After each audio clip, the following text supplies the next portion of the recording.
Hello, everyone, and welcome to today's webinar, Viral Evolution and Implications on HIV and SARS-CoV-2. I am Marie Stone of LabRoots, and I'll be your moderator for today's event. Today's educational web seminar is presented by LabRoots and brought to you by Abbott. To learn more, visit abbott.com. We encourage you to participate today by submitting any questions you may have during the presentation. To do so, simply type them into the Ask a Question box and click Send. We'll answer as many questions as we have time for at the end of the presentation. You may also submit any technical issues here as well if you have trouble seeing or hearing the presentation. This webinar is educational and thus offers free continuing education credits. Please click on the Continuing Education window at the bottom of your screen to obtain your credits. I'd like to now welcome our speaker, Dr. Mary Rodgers, Principal Research Scientist at Abbott. Mary, you may now begin your presentation. Thank you, Marie, and thank you to everyone who's dialed in and watching this presentation today. It's my pleasure to be able to share what we know about viral evolution and the implications it has for both HIV and SARS-CoV-2. So let's start at the beginning of the HIV pandemic back in the 1980s. And we'll look at some parallels between that time and where we are now with the SARS-CoV-2 pandemic. So back in 1985, Abbott was there. We had the first FDA-approved test for HIV at a time when even the name of the virus hadn't really been locked down. You can see our test was actually called HTLV3 in that picture on the right. And that was because the virus name was changing a lot. And that's kind of a theme we're living with in the current SARS-CoV-2 pandemic as well. But what's the same about both the time in 1985 at the beginning of the HIV pandemic and today with SARS-CoV-2 is that diagnostic tests were and are urgently needed to fight the pandemic. They're the first prong of our defense against any pandemic threat out there. And it's really important that our diagnostic tests are working. And if we fast forward to where we are with HIV today, we'll see that diagnostic tests remain key to ending the HIV pandemic in the United States. So some key facts from the CDC are that we know that undiagnosed people living with HIV account for over a third of all new cases of HIV. So that means that people who don't know they have HIV yet, who are undiagnosed, are driving a significant proportion of new infections. If we look at how many people out there don't know that they have HIV, there's 1 in 7 people who don't know that they have HIV, and that's something we need to change. So if we look at our approach for how to end HIV, there's 4 main pillars. And the first one that's required for all the rest of them to be successful, to be able to treat people, to be able to prevent, and to be able to respond, we need diagnostics as a focal point to make sure that we know who's positive and we know who's been exposed and who might need to be treated. So this is key today as much as it ever has been, as we still have 38 million people living with HIV today. So what about viral diversity? So that's the title of the talk today, and I want to talk a little bit more about what that means in the first place and why it's important. So viral diversity is important for diagnostic tests and for blood screening tests for a major reason, and that's because all of our tests rely fundamentally on something being the same in every positive sample. So whether it's a molecular test, mutation in the binding region of a primer or probe could potentially mean you could miss detection or under-quantify a result because of that mutation, which comes as a result of viral diversity. And likewise, tests that are in serology space that are detecting a viral protein antigen or antibodies directed towards that antigen are prone to impact from any sequence changes there as well, since anything that changes the structure really will impact a serology test. And so if we look at the scope of the problem of viral diversity, we'll see that HIV is particularly divergent compared to other viruses. So if we plot all of the strains of these given categories on a phylogenetic tree, which is something where the the distance between 2 points on the tree are proportional to how different they are from each other. We see that on the same scale, all of the global strains from 1 year for influenza are on the same scale of diversity that we find in just one HIV patient over the course of 6 years of their infection. And then if we expand our view, moving to the right to HIV-1 subtype B in just one city, we see that the magnitude of that diversity has increased even further. And then if we expand our view to the farthest on the right to the Democratic Republic of Congo group M strains, that's where we see a significant amount of diversity, knowing that Democratic Republic of Congo is one of the parts of the world where the HIV pandemic first took a global stage and really expanded to become the disease that we live with worldwide today. And so if we expand our phylogenetic tree for HIV even further, we'll see that group M, which was the biggest one on the last slide, is actually just one part of an even larger phylogenetic tree.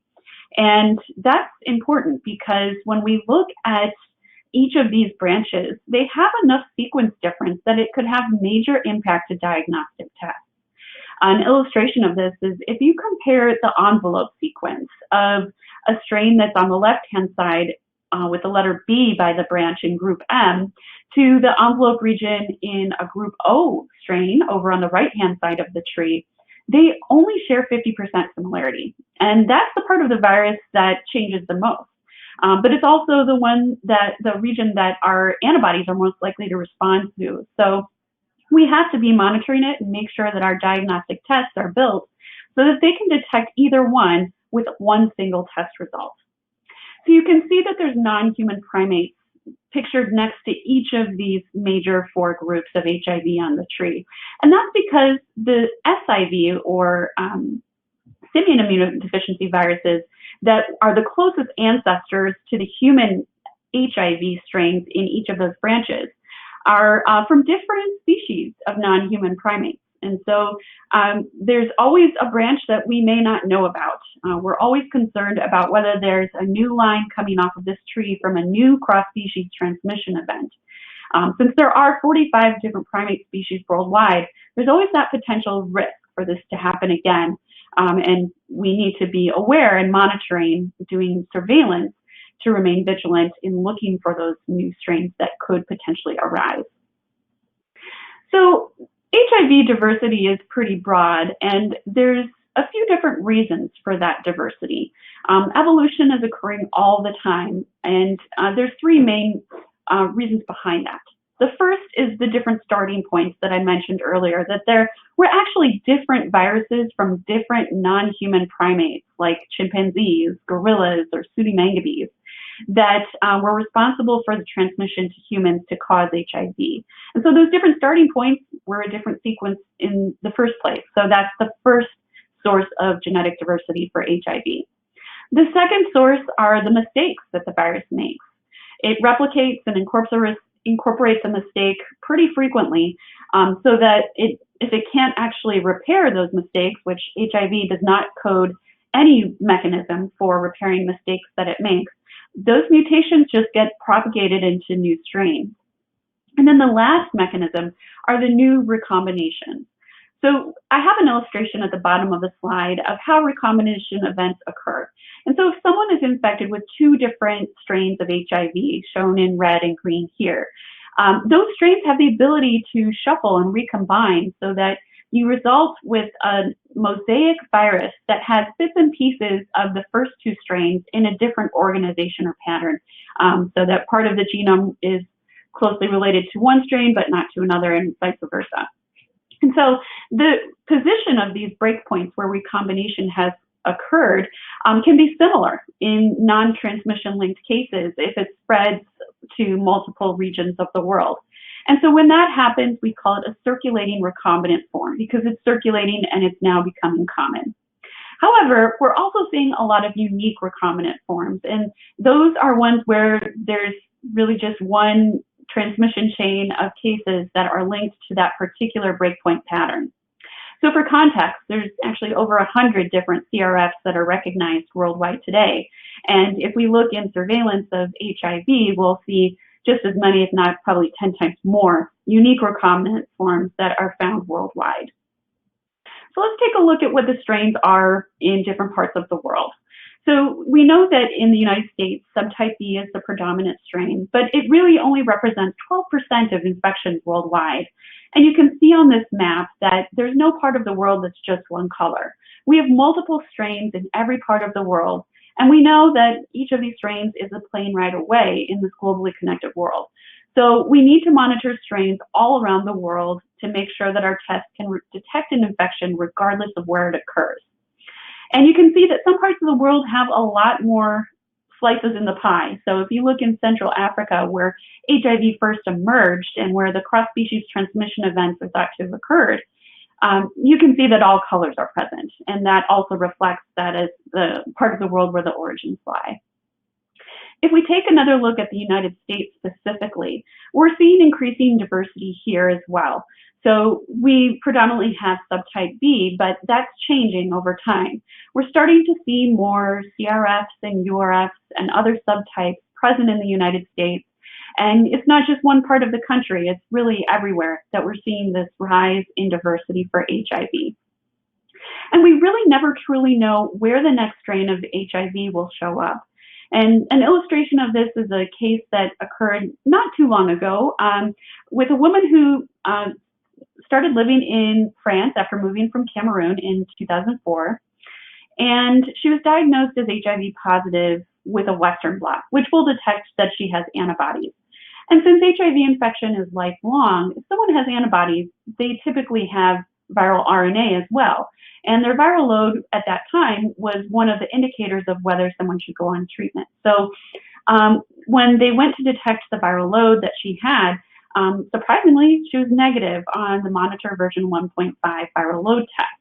And this is unusual since in every part of the world that has been examined, less than 0.5% of people can naturally control HIV without taking medication.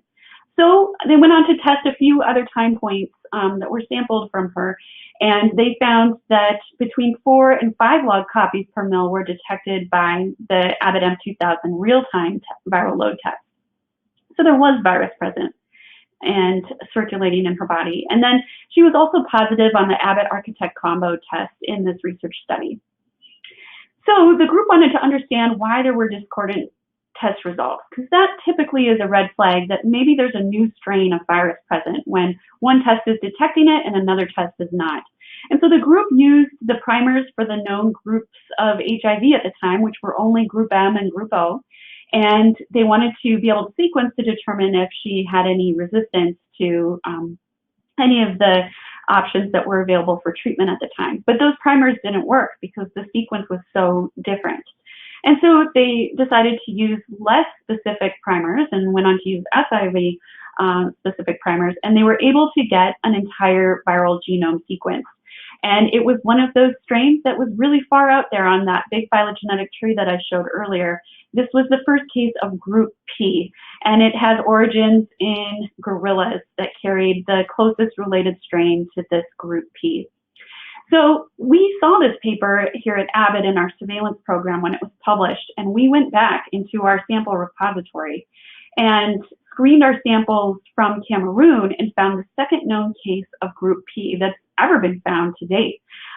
These studies came out around 2009 to 2011. And since then, these still are the only 2 cases of group P. It's not a very common form of HIV, but it's out there and it's circulating. So it's important to make sure that tests can detect it. So in comparison, I'll just give a brief viewpoint of SARS-CoV-2, where you can look at the phylogenetic diversity of SARS-CoV-2, and it looks like it's a diverse virus because we have all of these variants, and there's different strains in different parts of the world, similar to HIV. But I'd like to point out that in this example here, which comes from nextstrain.org, which is an excellent resource for understanding SARS-CoV-2 and how it's evolving, this tree is resolved by time. And so the actual differences and distances between the branches are actually much smaller than they appear in this tree. SARS-CoV-2 really shares over 99% nucleotide identity. between the different strains in the majority of sequences around the world.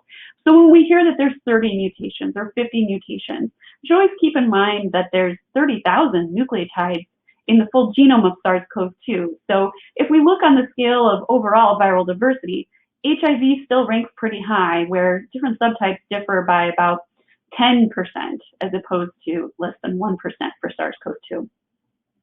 So Abbott is meeting the challenge of viral diversity with our Abbott Global Surveillance Program. This is a program that we started over 25 years ago, and our goal is to study hepatitis and retrovirus variation with collaborators that we work with in countries all around the world so that we can understand which strains are circulating. We added SARS-CoV-2 to the program in 2020, and it continues on today. We're monitoring the emergence of new viral strains for these viruses, which, as we've all lived through this past weekend, as the newest SARS-CoV-2 variant emerged, Omicron. This can happen at any time, and so we need to remain vigilant. We then take the samples that we've sequenced through our program and use them to establish well-characterized specimen panels that represent all the viral genotypes and common mutations from a broad geographical viewpoint for regulatory submissions and for really challenging all of our diagnostic tests here at Abbott. So there's several benefits from this program. The first being that we're actually using the circulating strains that are out there as the ongoing basis for all of our assay development here at Abbott. And we're able to provide assays that reliably detect and monitor all infections, regardless of where they occur. And we've been sharing our knowledge with the world at large. We have been publishing over the whole course of the program. We're up to over 140 peer-reviewed publications today, and we've deposited thousands of viral sequences into public databases so that they can be used not just to study diagnostics, but to help with vaccine development and therapeutics and so on. So to date, we're at over 83,000 samples that we have collected throughout the duration of our program. And these have come from 45 different countries on 6 continents.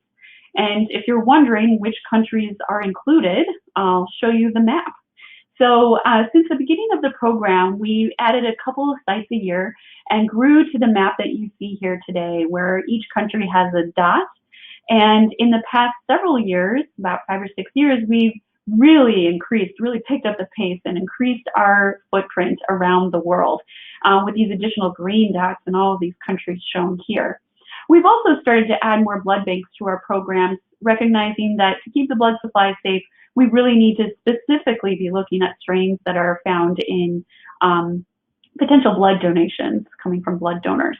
And so with this in mind, we've been able to collect and work with our collaborators to publish all of these papers and characterize all of these strains of viruses for HIV, and I'll talk about SARS-CoV-2 in the second half of the talk. But ultimately, this has allowed us to build really a one-of-a-kind viral diversity panel for HIV. And so I'm listing here all of the geographies at the bottom of the slide, all of the countries that are included in this diversity panel, as well as all of the classifications of HIV that are included in the panel. And I'd like to highlight that in addition to the Group M strains on the left-hand side of the screen, we've also been the group that's discovered 11 out of 17 known Group N infections that have ever been characterized and sequenced, and those are our sequences that are out there in GenBank. We've also, as I mentioned earlier, have discovered 1 of 2 known Group P infections, and we have over 200 Group O infections at this point that we've sequenced and characterized. And so I also have an arrow next to a subtype that might not be as familiar to people on the line. It's the newest subtype of HIV called subtype L. And I'll be sharing a little bit more information about how that subtype came to be in a few slides when I talk about the Democratic Republic of Congo. So I'd love to be able to tell you about our collaborations in all 46 countries, but today I'm going to focus on 3 of them that will illustrate how we do this work to understand viral diversity for HIV and hepatitis viruses. So the first one is the Democratic Republic of Congo.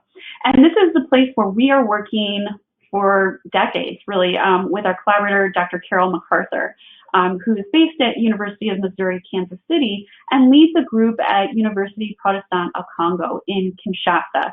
And she has been working to provide a free HIV test to people who need it in Kinshasa, and then sending the leftover samples, both positive and negative, to us for sequencing so that we can understand whether there's any new strains present and look at the diversity that's there.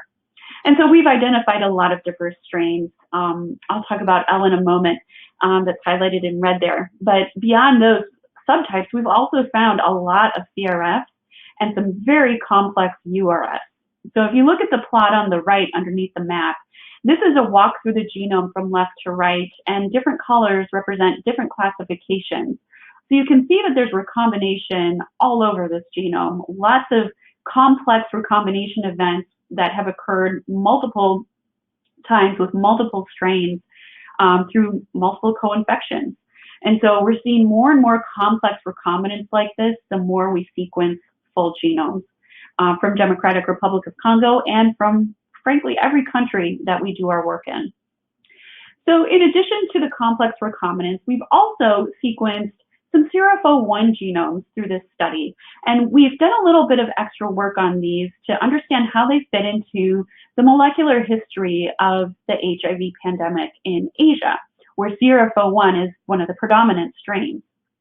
So we've been working with Dr. Tulio de Oliveira and Edwin Wilkinson at University of KwaZulu-Natal, CRISP, and their new institution in Stellenbosch, which is called SERI.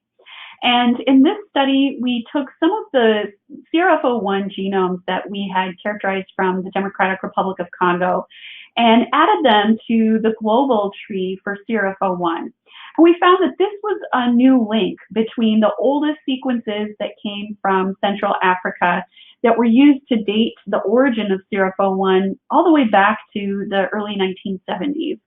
And then these strains came next that came from our studies in DRC and Cameroon. And the link between those African strains and the Asian strains that are colored in blue in this plot above. And so this is really interesting because CRF01 is a recombinant of subtype A, which is commonly found in many geographies, and subtype E, which has never really been sequenced as a complete genome. It's an unusual sequence that's found in just CRF01 strains. And so we've always been trying to understand better what the origin of genotype or subtype E really is.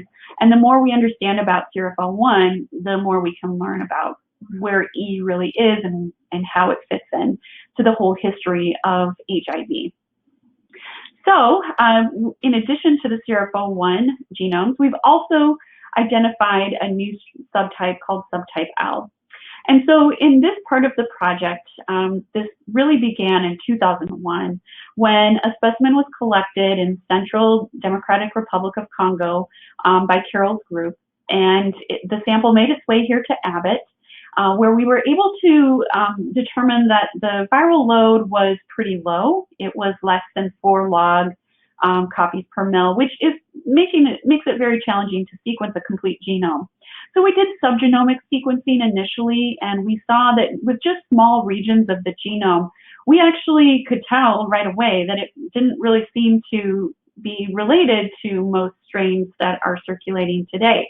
It seemed very divergent. And so we worked on developing techniques that would allow us to get a complete genome using next generation sequencing technology.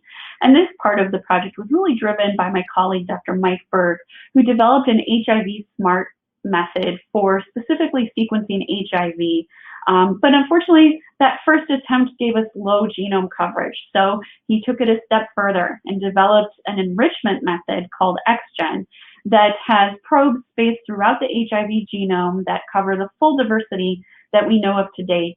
And specifically pulls out the HIV reads before sequencing on an aluminum instrument. And so using that method, the sequencing was done by my colleague, Julie Yamaguchi, and she found that throughout the entire length of the genome, you can see on the right in recombinant analysis, that there really was no other strain present. This was a pure sequence without any recombination from other subtypes or classifications.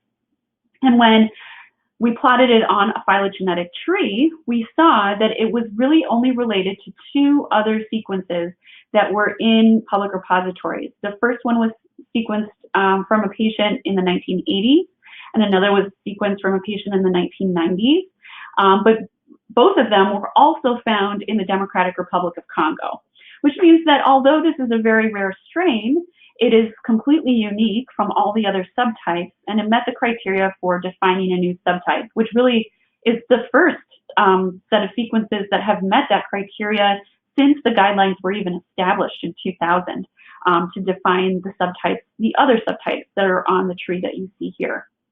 And so this was pretty surprising to us that this we're still learning more and more about HIV, even 30 years, 40 years really, plus since the pandemic really began. So we're continuing our work, obviously, to look at HIV diversity in this part of the world and at all of our sites really for surveillance, knowing that we could still be finding new strains of this virus. So we'll shift gears to another aspect of the study that wasn't necessarily viral diversity, and it kind of took us by surprise as well.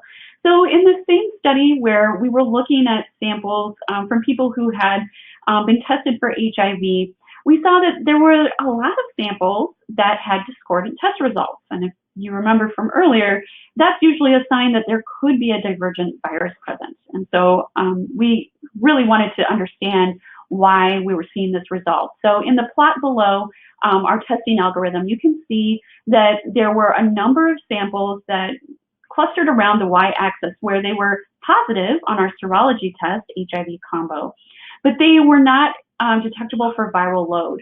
And so this, again, is very unusual because typically if people are not on medication, they can't naturally suppress HIV. And in studies conducted around the world, including other countries in Africa, the prevalence of people who can naturally control HIV is less than 0.5%.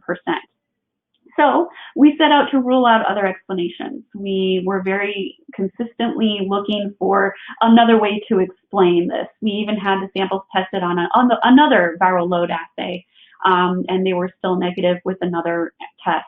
We did metagenomic sequencing that's not specific for HIV, so that if there was a divergent strain present, we should find it, and we didn't. We looked at the integrity of the samples to see if maybe there was degradation, but we were able to sequence hepatitis C virus from samples like this and no problem. So we know that there was intact virus if there wasn't someone who was able to control it. And then we did also test some samples and rule out whether people were on treatment. So after excluding all those other possible explanations, we came down to a range of about 2.7 to 4.3% of all patients with HIV in our study, going back all the way to 1987, I should point out. So those different colored dots are because we are sampling from studies going back from 1987 to 2003 and 2017 to 2019. So this is a consistent rate that we're seeing over time. And when you think about how many people have HIV in Kinshasa and DRC at large, this translates to hundreds of people. And we really see this study as a springboard to alert the scientific community that perhaps instead of looking at 1 or 2 HIV controllers that come through other studies where they're less commonly found, perhaps we could be learning more from this really unique, larger group of people in Kinshasa who are naturally controlling HIV.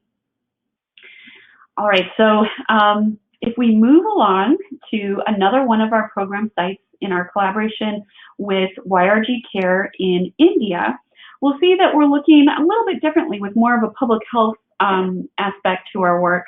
And we're collaborating with Dr. Sunil Solomon, who heads up this institution called YRG Care based in Chennai, India, that provides healthcare to marginalized communities in India. And in particular, our study focused on people who inject drugs, or PWIDs. Sunil is also a professor at Johns Hopkins University and an epidemiologist. So we looked at this data set through the lens of understanding the unique aspects around serving this population in India. So we took samples like our previous study and sequenced them for people who were co-infected with HIV and HCV. And you can see from the distribution of colors in the different plots from 5 cities in India, there's a big difference here between HIV and HCV diversity in India.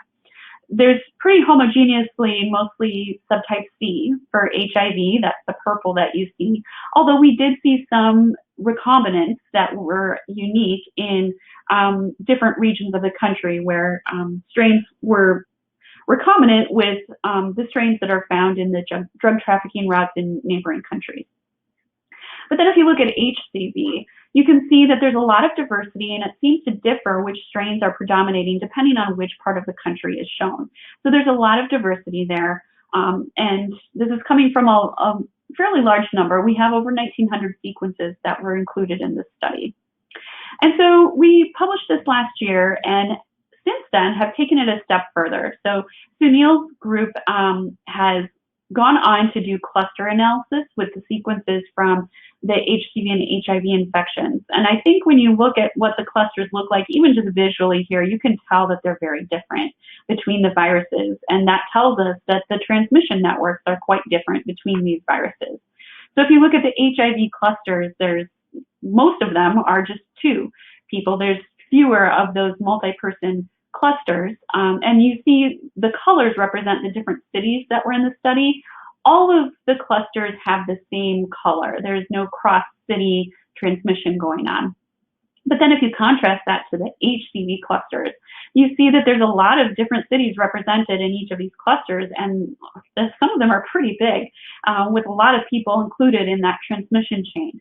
And so this has told us a lot about how these different viruses are spreading in this population, and it tells us that we need to take this into consideration, that people are traveling a lot, and so any initiatives that are in place to try and treat and prevent infections have to be aware of the travel and approaches that need to come into play for people who are in multiple cities.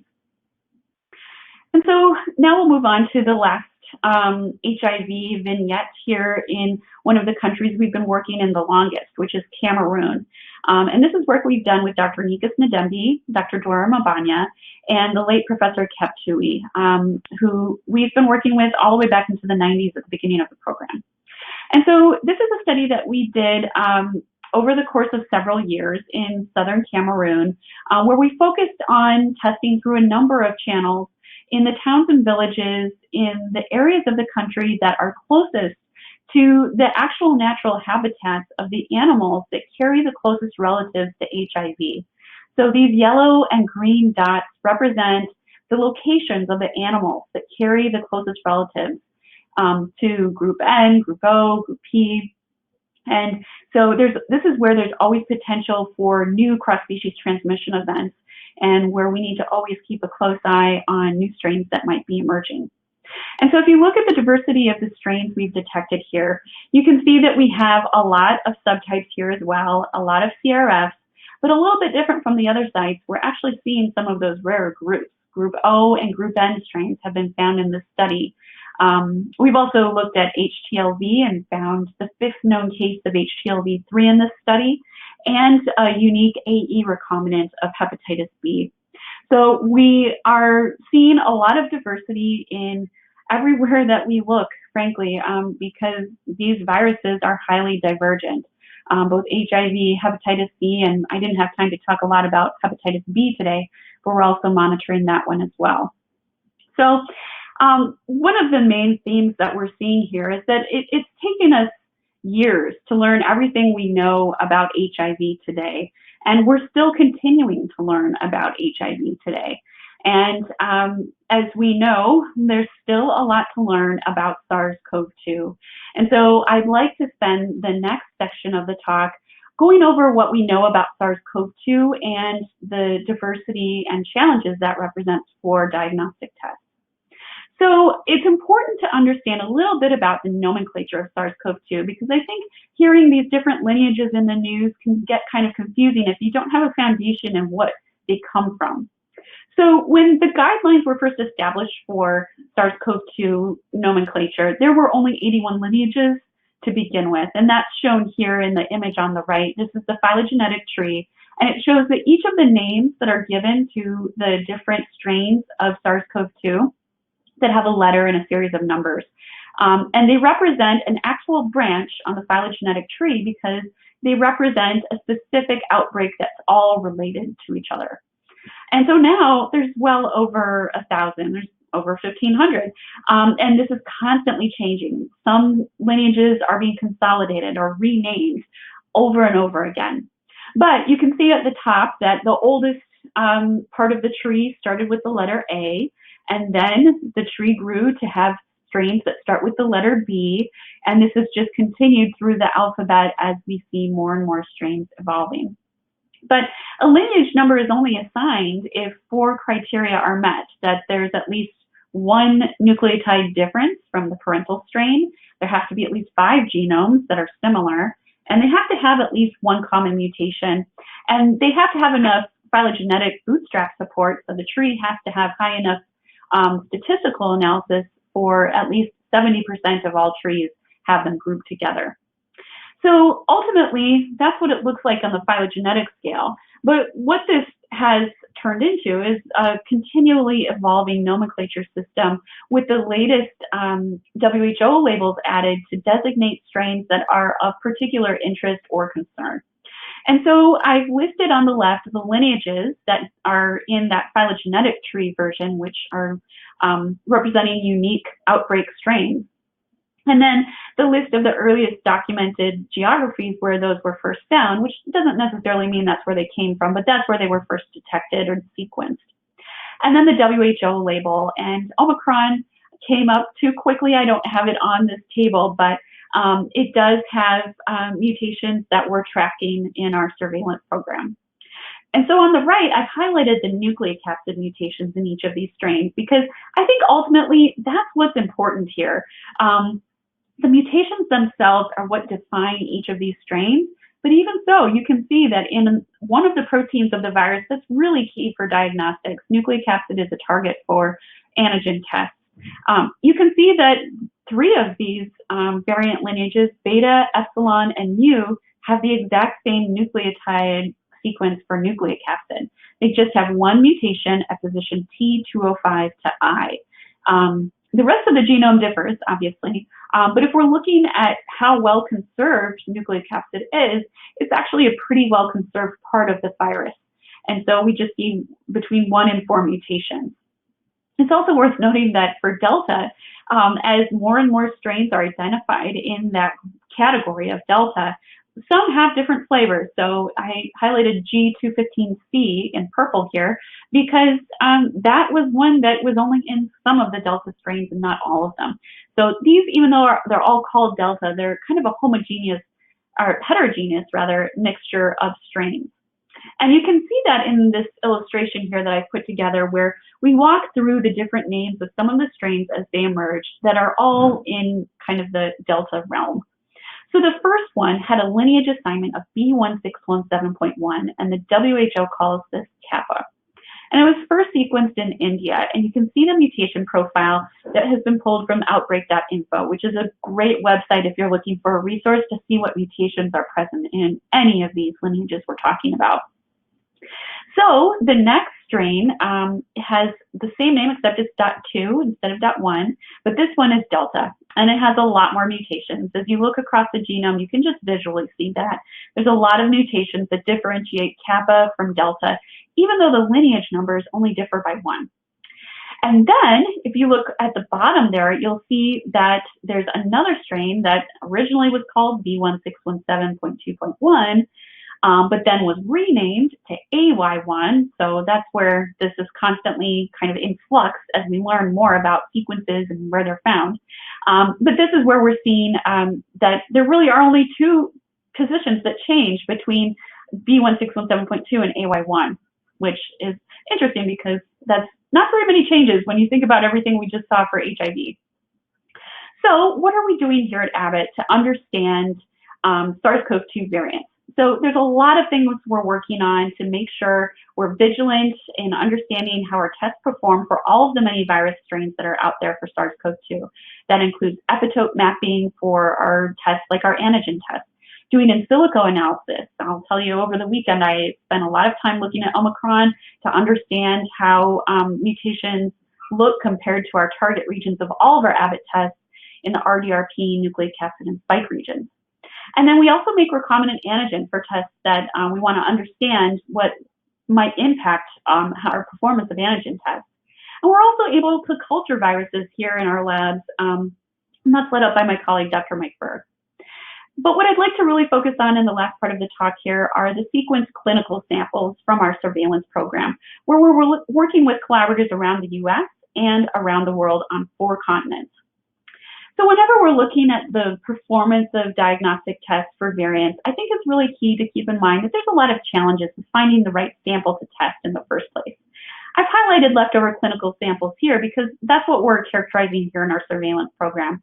But there's always caveats around that. You never really can control for how many times a sample's been frozen and thawed, and some people are collecting samples and inactivating them, which completely disrupts the nucleocapsid protein and renders it impossible to detect with a antigen test.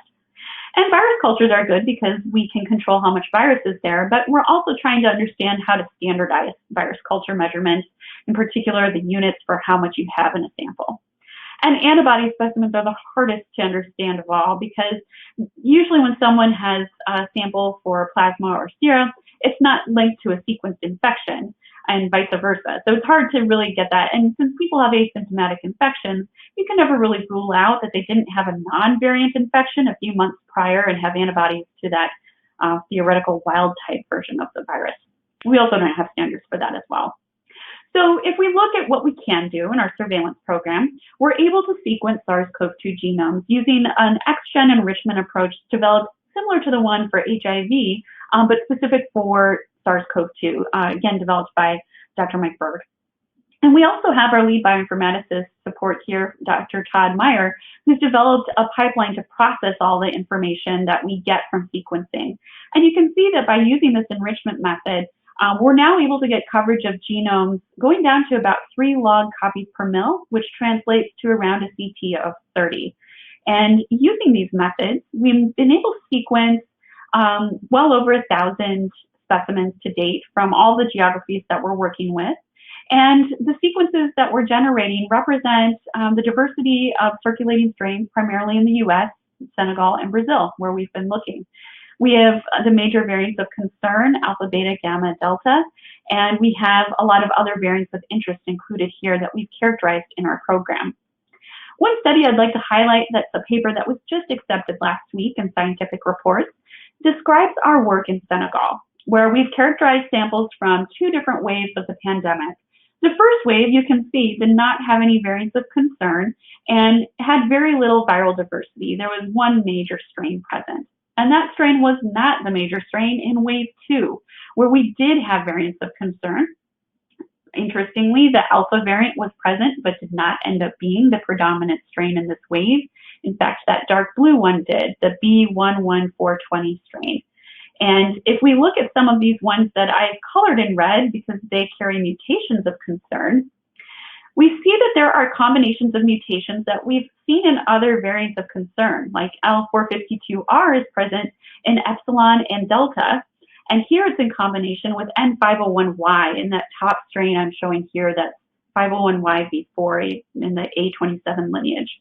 And so this struck us as unusual because that combines basically a variant that, a mutation that's carried in alpha, beta, and gamma with a mutation that's found in delta and epsilon in the spike protein.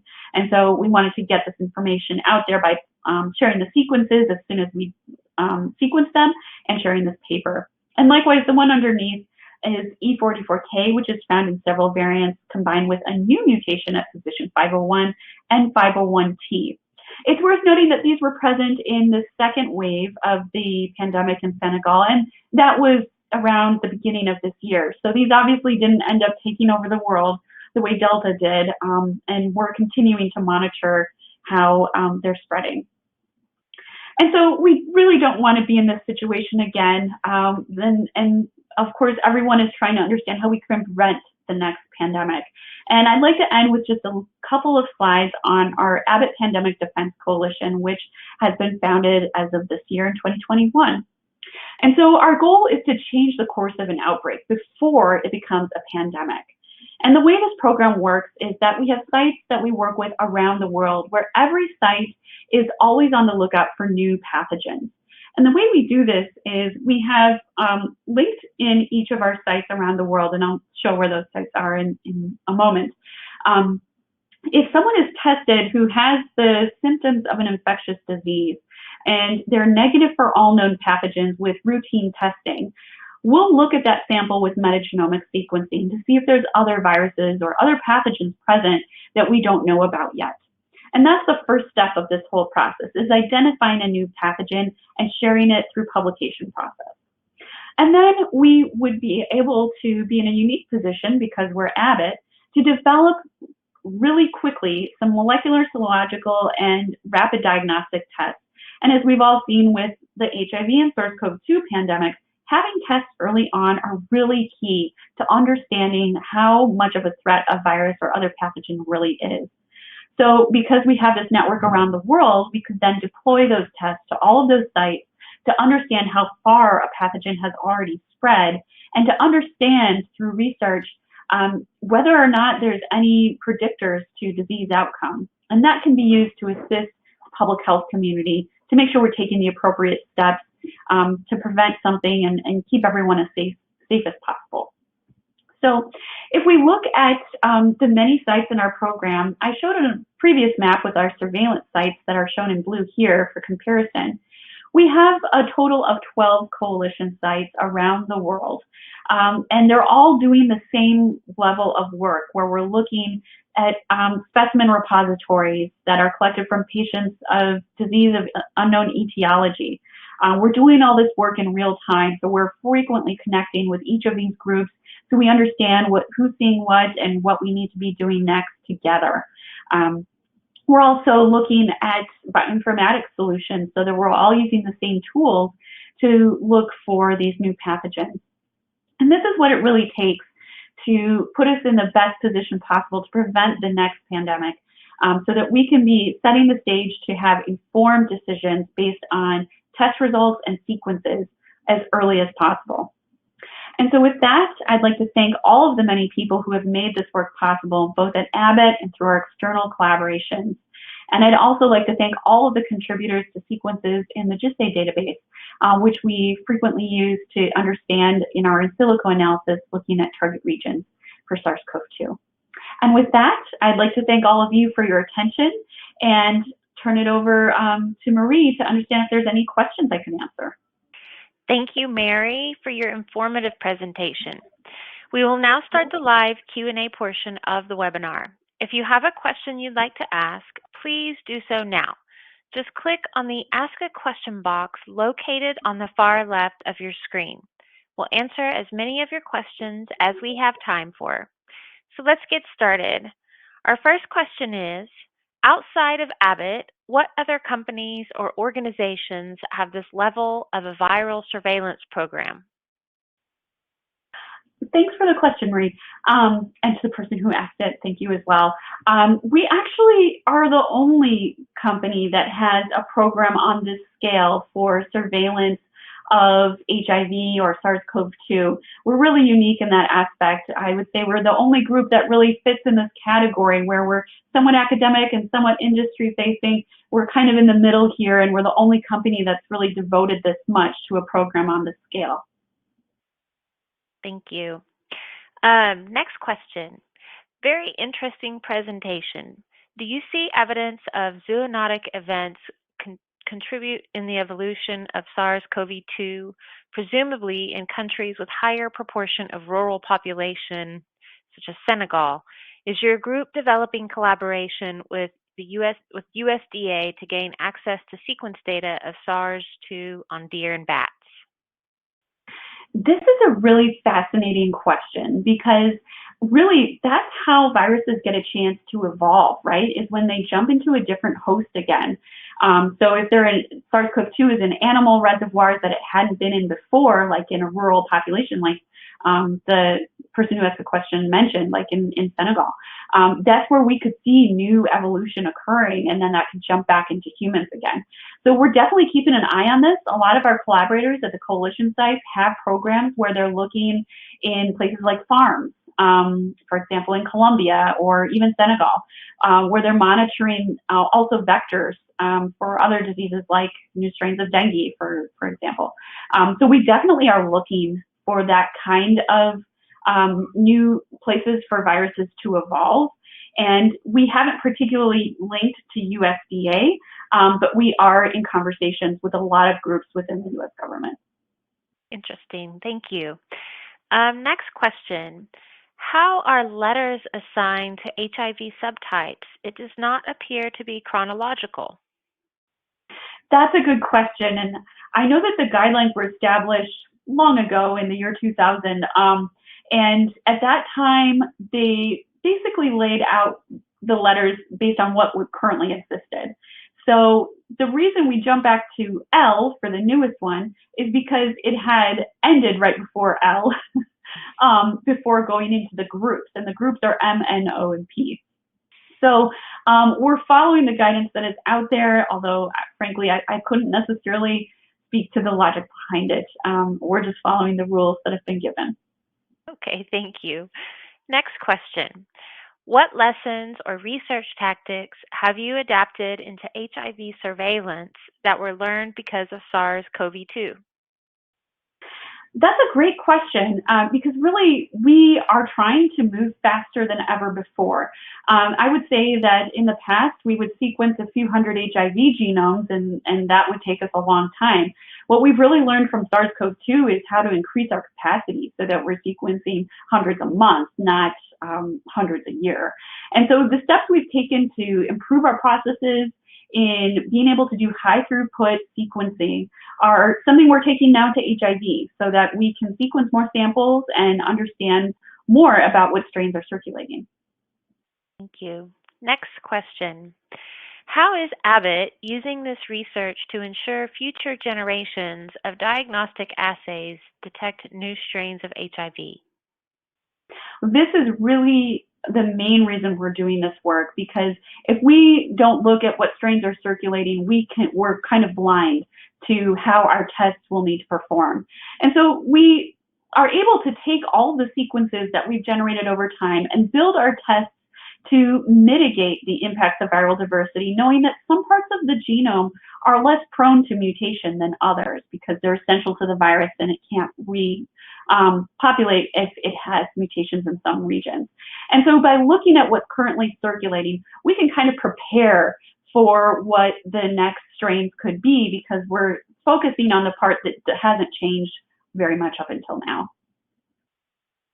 Thank you. It looks like we have one more question. Time for one more question.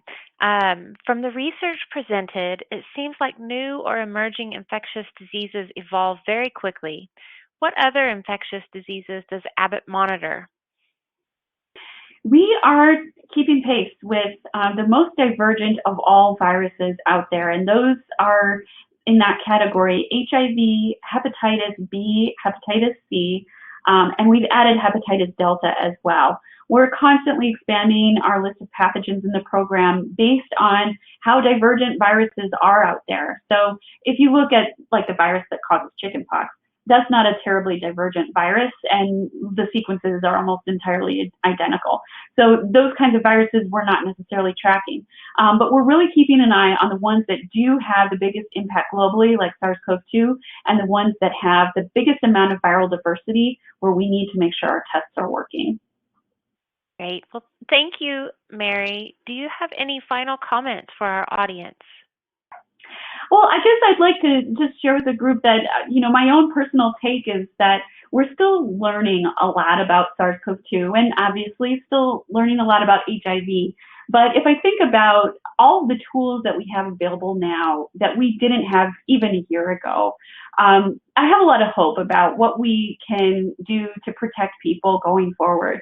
And I'm excited to see what new tools we might be developing in the coming months and years so that we can get closer to zero for these viruses. Thank you again, Mary, for your time today and your presentation. We would also like to thank LabRoots and our sponsor, Abbott, for underwriting today's educational webcast. Before we go, I'd like to thank the audience for joining us today and for their interesting questions. Questions we did not have time for today and those submitted during the on-demand period will be addressed by the speaker via the contact information you provided at the time of registration. This webcast can be viewed on demand. LabRoots will alert you via email when it's available for replay. We encourage you to share that email with your colleagues who may have missed today's live event. Until next time, goodbye.